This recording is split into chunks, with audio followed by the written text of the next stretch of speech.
আপোনাক যে কৈছিলো এইখিনি মাটিয়ে হয়, সোনকালে বেচাৰ ট্ৰাই কৰক। চাওক মেডাম, যিমানেই ভাল মাটি নহওক কিয় গ্ৰাহকটো বিচাৰিবলৈ অলপ টাইম লাগিব ন। আমি পৰিস্থিতিৰ বাধ্য হৈহে আমাৰ পূৰ্বপুৰুষৰ সম্পত্তি বেচিব ওলাইছো। যদি ডাক্তৰে দিয়া সময়মতে দেউতাৰ চিকিৎসাৰ বাবে সময়ত টকা গোটাব নোৱাৰো, তেতিয়া পিছত মাটিখিনি বেচি একো লাভ নহব আমাৰ। আপুনি বুজি পাইছে নিশ্চয়? হয়, বুজি পাইছো মেডাম। আমাৰ হাতত সময়ৰ বৰ অভাৱ। এই মাটিখিনিত বজাৰ মূল্য নাপালেও দেউতাৰ চিকিৎসাৰ বাবে সময়ত টকাখিনি গোটাব পাৰিলেই হ'ল আৰু। গতিকে আপুনি সোনকালে গ্ৰাহক বিচৰাৰ ব্যৱস্থা কৰক।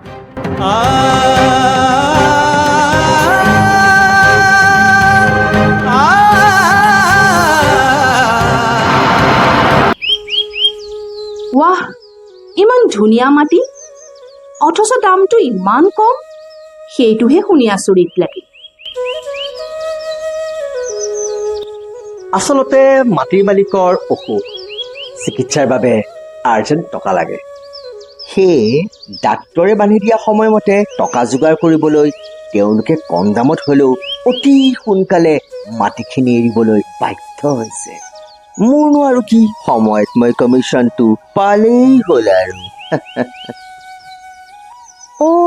ইয়া ইটছ অকে।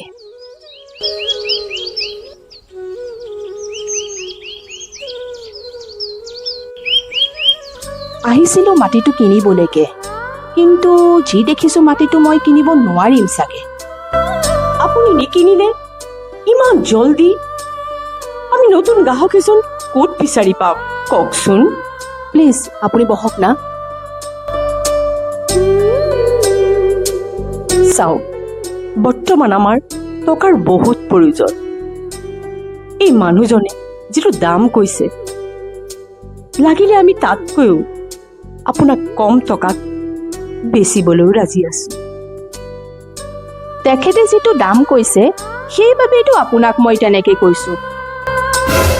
মানে মই কম দামত মাটি কিনিব নিবিচাৰো, মই বজাৰৰ উচিত মূল্যতহে মাটি কিনিম। কি আচৰিত, আপোনাক প্ৰথম গ্ৰাহক দেখিছোহে যি মাটিৰ মূল্য কমোৱাৰ ঠাইত বঢ়াবহে বিচাৰিছেচোন। মোক মায়ে এটা কাহিনী কৈছিল। বহু বছৰ আগতে মাহঁতৰ গাঁৱতো এনেকুৱা এটা ঘটনা ঘটিছিল। তাত দুখীয়া মানুহ এঘৰৰো এনেকুৱা পৰিস্থিতিৰ সুবিধা লৈ অহংকাৰী মানুহ এজনে অতি কম মূল্যত মাটিখিনি লৈ লৈছিল। পিছে কি হব, মাটি জেগাতেই থাকিল, কিন্তু গ্ৰাহকজনৰ একো সুখ নহল। ভাল লাগিছে আপুনি এগৰাকী বিজনেছ ওমেন হয় যে মানুহৰ কৰ্মফল আদিত বিশ্বাস ৰাখে। টকা মানে জানো লক্ষ্মীমাৰ আশীৰ্বাদ নহয়? মই যদি সততাৰে ব্যৱসায় নকৰোঁ, তেতিয়াহ'লে কৰ্মফলৰ সিদ্ধান্তৰ পৰা হাত সাৰিব পাৰিম জানো? আচলতে দেউতাই যি সংস্কাৰ দিছিল তাকে কৈছো আৰু। ধন্যবাদ মেডাম, আপোনাৰ পৰা আজি এটা মই ডাঙৰ কথা শিকিলো। মানুহে যিকোনো কাম কৰি খোৱাটো লাজৰ কথা নহয়, কিন্তু যিকোনো কাম আমি সততাৰে কৰাটোহে আচল কথা।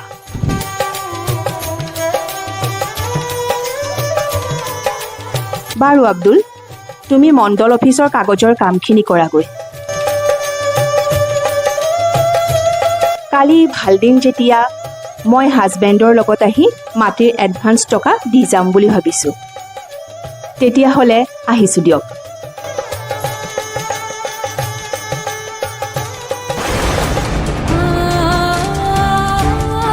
দেউতা, তুমি কিয় উঠি আহিছা?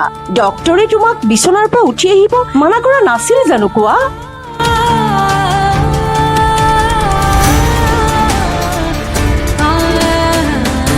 আংকল, ভগৱানৰ ওচৰত আপুনি সোনকালে আৰোগ্য হোৱাৰ কামনা কৰিলোঁ। আহিছোঁ দেই।